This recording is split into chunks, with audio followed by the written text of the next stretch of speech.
ಶಿವಮೊಗ್ಗದಲ್ಲಿ ಪಿಸ್ತೂಲ್ ಪ್ರಕರಣವೊಂದು ಸದ್ದು ಮಾಡಿದೆ. ನಗರದ ಪ್ರಮುಖ ರಸ್ತೆಯಲ್ಲಿರುವ ಪೆಟ್ರೋಲ್ ಬಂಕ್ ಒಂದರಲ್ಲಿ ಕಾಲೇಜಿನ ವಿದ್ಯಾರ್ಥಿಗಳು ಪಿಸ್ತೂಲ್ ತೋರಿಸಿದ್ರು ಎಂಬ ಕಾರಣಕ್ಕೆ ಅವರನ್ನ ಜನರೇ ಹಿಡಿದು ಜಯನಗರ ಪೊಲೀಸ್ ಸ್ಟೇಷನ್ಗೆ ಒಪ್ಪಿಸಿದ್ರು. ಆ ಬಳಿಕ ಸುದೀರ್ಘ ವಿಚಾರಣೆ ನಡೆಸಿದ ಪೊಲೀಸರು ಪರಸ್ಪರ ಕಿತ್ತಾಟ ನಡೆಸಿಕೊಂಡ ಆರೋಪದ ಅಡಿಯಲ್ಲಿ ಅಪ್ರೆ ಕೇಸ್ ದಾಖಲಿಸಿದ್ರು. ಇಬ್ಬರು ಬೈಕ್ನಲ್ಲಿ ಬಂದು ಪೆಟ್ರೋಲ್ ಹಾಕಿಸಿಕೊಂಡಿದ್ದಾರೆ. ಆ ಬಳಿಕ ಅಲ್ಲಿಂದ ಹೊರಟ ಸಂದರ್ಭದಲ್ಲಿ ಎದುರುಗಡೆ ಇನ್ನೊಂದು ಆಟೋ ಬಂದಿದೆ. ಎರಡೂ ಕಡೆಯಲ್ಲಿಯೂ ಗಡಿಬಿಡಿಯಾಗಿ ವೆಹಿಕಲ್ ಮೂವ್ ಮಾಡುವಲ್ಲಿ ಗೊಂದಲವಾಗಿದೆ. ಈ ವಿಚಾರದಲ್ಲಿ ಬೈಕ್ ಸವಾರ ಹಾಗೂ ಆಟೋದವರ ನಡುವೆ ಮಾತಿಗೆ ಮಾತು ಬೀಳ್ತಿದೆ.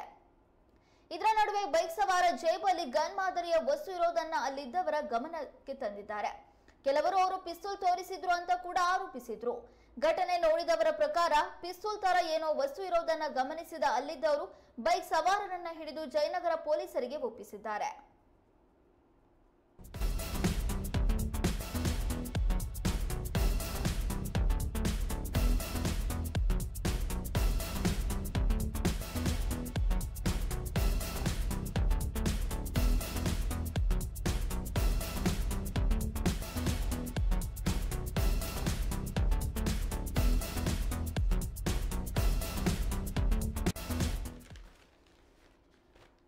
ಇನ್ನು ಸಾರ್ವಜನಿಕರು ಆ ಯುವಕರನ್ನ ಜಯನಗರ ಪೊಲೀಸರಿಗೆ ಒಪ್ಪಿಸ್ತಾ ಇದ್ದಂತೆ ಜಯನಗರ ಪೊಲೀಸ್ ಸ್ಟೇಷನ್ ಅಲ್ಲಿ ಬೈಕ್ ಸವಾರರನ್ನ ವಿಚಾರಣೆಗೆ ಒಳಪಡಿಸಲಾಯಿತು.